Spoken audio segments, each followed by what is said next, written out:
Well, hi, succeedingers. Today we're going to talk about an issue that is going to be of great importance to little kids that you may have. I have a niece of about 2.5 years old, and we have been getting her to write things fast, the alphabetical letters.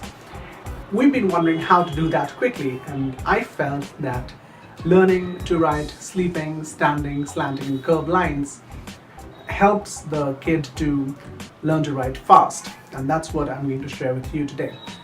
So, how sleeping and standing lines work, if you look at T, for example, it has a standing line and a sleeping line. Or if you look at B, it has a standing line and two bumpy or curved lines with it. So, try to teach the children to write in sequence, and I guarantee you that they will learn to write the alphabetical letters very fast. So let's get started and learn about it. Let's start by understanding some of these lines. We have the sleeping line, which is a horizontal line. We have the standing line. Standing line is nothing but a vertical line. We have slanting line, or also known as slants. Slanting is a line drawn with an angle, just like a diagonal line. We have a curve line, which are also known as curves. A curve is nothing but a bumpy line. A combination of one sleeping and one standing line will lead to letters like L and T. Combination of more sleeping and standing lines will lead to letters like H, I, E, F.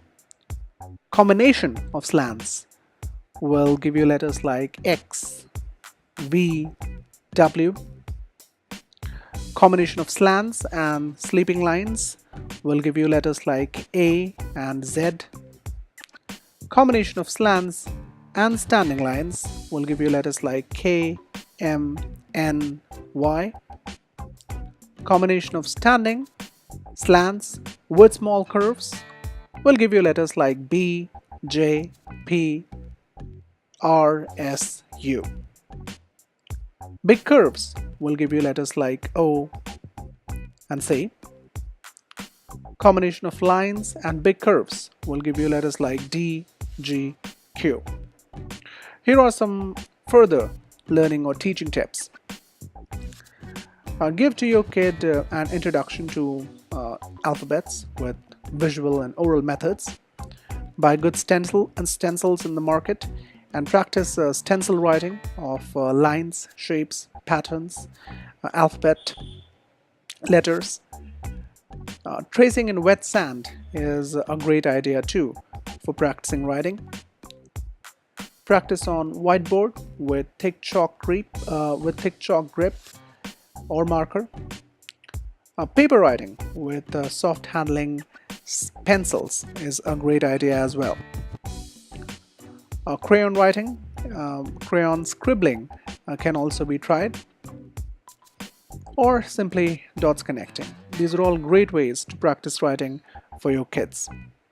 So if you found this video helpful, please hit the like button and share it with those of your friends who may need it for their kids.